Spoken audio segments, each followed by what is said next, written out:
Para muhibbin rahimakumullah, wabah penyakit yang melanda kita sampai saat ini belum diangkat oleh Allah Subhanahu wa ta'ala.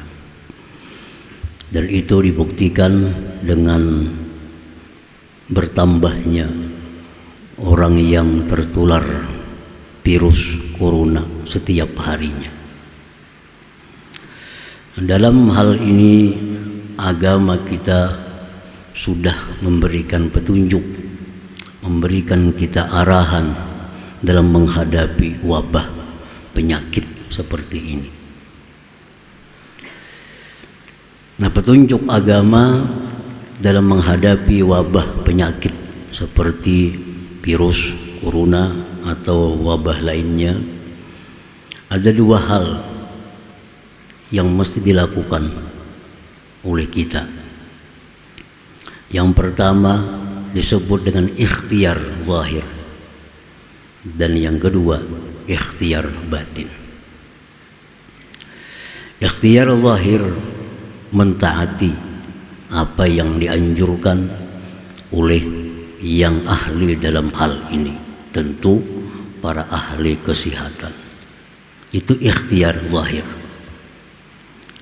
Apa yang dianjurkan oleh para ahli kesehatan agar kita terhindar dari wabah penyakit, itu adalah sesuatu yang mesti kita patuhi. Dianjurkan kita memakai masker karena khawatir kalau dalam tubuh kita ada virus, supaya jangan menularkan ke orang lain. Dan khawatir kalau orang lain ada punya virus, maka jangan sampai masuk ke mulut kita. Itulah antara lain kenapa kita disuruh memakai masker itu. Yang kedua, petunjuk kesehatan, kita mesti menjaga jarak, menghindari kontak badan. Karena dengan kita menjaga jarak, dengan kita menghindari kontak badan, kita akan lebih aman daripada tertular virus atau penyakit itu. Nah, maka dengan demikian tidak dianjurkan untuk saling bersalaman. Padahal salam itu sebenarnya sunnah.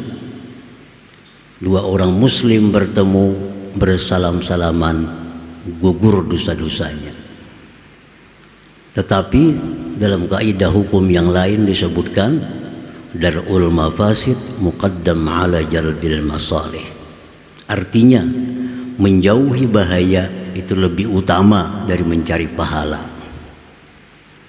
Menghindar dari bahaya lebih diutamakan dalam agama kita daripada sekedar mencari pahala atau fadilah. Nah, salaman itu pahala, tapi menghindari tertularnya suatu penyakit itu lebih utama untuk dilakukan. Nah, jadi oleh karena itu masa-masa seperti ini kada usah bersalaman, apalagi bepelukan. Lawas kada bertemuan bepaluk kiri kanan. Perbuatan yang sunnah itu dikalahkan untuk menjaga kepentingan kesehatan diri kita. Nah, para muhibbin rahimakumullah, dan lagi dianjurkan untuk sering mencuci tangan pakai sabun, karena itu dapat mematikan virus kalau ada di tangan kita.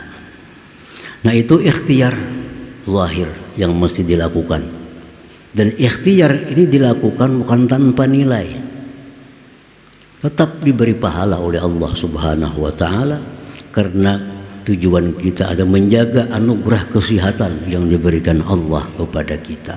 Menjaga kesehatan itu diperintah oleh Allah. Maka kita lakukan yang demikian tadi, kita dapat nilai ibadah. Karena menjaga anugerah kesehatan yang diberi Allah Subhanahu wa ta'ala. Nah, para muhibbin rahimakumullah, yang kedua yang lebih penting dari itu ikhtiar batin. Ikhtiar batin menyerahkan diri kepada Allah Subhanahu wa ta'ala. minta perlindungan kepada Allah, minta jaga lawan Allah agar dijauhkan dari wabah itu. Dan lagi arahan-arahan yang disampaikan Rasulullah sallallahu alaihi wasallam, baca pagi ini, baca petang hari ini, itu bagian ikhtiar batin agar kita terhindar daripada musibah itu. Nah, apabila ikhtiar batin sudah kita lakukan, ikhtiar zahir sudah kita lakukan, tinggal lagi kita menyerahkan sepenuhnya kepada Allah Subhanahu wa ta'ala. Para muhibbin rahimakumullah, penyakit wabah ini bukan hanya terjadi sekarang. Di zaman dulu pernah yang lebih dahsyat daripada wabah corona. Di tahun 18 Hijriyah, waktu Sayyidina Umar ibn Khattab menjadi khalifah, terjadilah satu wabah besar yang disebut dengan ta'un Amawas. Amawas itu tempat di mana asal muasal virus ta'un itu. Amawas tempat kota yang ada di dekat Baitul Maqdis. Di situ asal muncul ta'un, virus ta'un kulira, menyebar ke seluruh negeri Sam. Negeri Sam itu dulu Suriah, Israel, Palestina, Yordania, Lebanon, itu Sam dulu. Jadi Sam itu luas, ibu kotanya Palestina pada waktu itu. Nah, wabah ta'un ini menimpa kaum muslimin. Belum sempat setahun, hampir 30.000 kaum muslimin yang meninggal dunia dengan wabah ini. Kada apa-apanya corona. Kita sudah parak setahun, 6 bulan dah. Kada sampai 10.000 yang wafat. Ini hanya sekitar negeri Sam.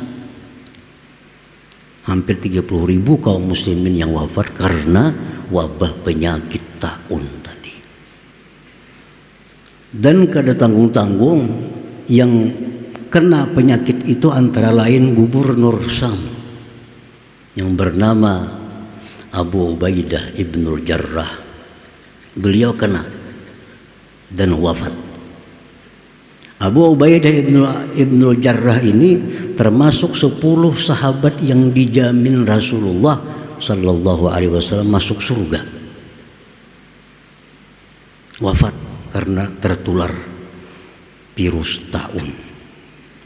Sahabat besar lainnya Muaz bin Jabal, termasuk orang yang dijamin surga juga karena beliau ikut perang Badar, perang Uhud, kena ta'un. Anak beliau Abdurrahman bin Muaz kena ta'un juga. Sepupu Nabi Fadl ibnul Abbas kena juga. Banyak sahabat-sahabat yang wafat karena ta'un itu. Nah, ini menunjukkan bahwa yang namanya virus itu, penyakit itu kada pilih orang. Bila orang banyak wirid selamat kada tentu. Bila orang takwa kepada Tuhan kada bakal kena virus, kada tentu. Macam Abu Ubaidah itu kurang takwa, apalagi ahli surga. Ahli surga. Muaz bin Jabal ahli surga. Kurang takwa apa? Kurang amalan apa? Nah, jadi yang namanya ini penyakit virus kada tahu pejabat. Banyak bupati ada, mungkin wali kota ada sudah nang matian karena virus. Ulama-ulama ada. Nah, kita disuruh oleh agama kita untuk ikhtiar. Perkara kana-kana itu urusan Allah. Serahkan kepada kita. Sudah melaksanakan tugas agama, ikhtiar zahir sudah, ikhtiar batin sudah, selanjutnya urusan Allah. Nah, orang-orang yang meninggal dunia karena virus, orang-orang yang beriman tentunya, itu syahid akhirah. Syahid akhir, bukan aib. Jadi orang kena virus wafat itu bukan aib, tapi justru dia syahid akhirat. Jangan dianggap jijik.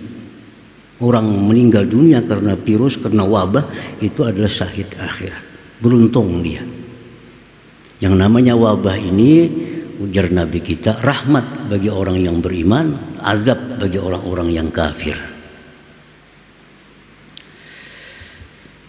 Nah, para muhibbin rahimakumullah, di zaman itu tidak ada pengobatan seperti sekarang, tidak ada vaksin mencegah virus. Tetapi diangkat oleh Allah Subhanahu wa taala dengan satu cara ikhtiar manusia dari sahabat Nabi yang bernama Amr bin As. Amr bin As, sahabat Nabi, memberikan saran kepada khalifah agar melarang orang berkumpul. Dilaranglah manusia berkumpul, artinya mesti menjaga jarak. Karena hanya itu cara yang paling efektif untuk memutus virus itu. Maka disuruhlah orang diam di rumah, disuruhlah orang pergi ke gunung, jangan sampai ada perkumpulan-perkumpulan. Akhirnya diangkat oleh Allah Subhanahu wa taala wabah taun itu. Ada mengatakan 9 bulan lamanya, dan tadi korbannya hampir 30.000 kaum muslimin dan muslimat. Nah, para muhibbin rahimakumullah, dengan berkah perkumpulan kita malam ini, berkah para aulia Allah Subhanahu wa taala, kita minta kepada Allah agar diangkat segeranya wabah penyakit yang ada pada kita dan pada negeri-negeri kaum muslimin lainnya. Amin ya rabbal alamin.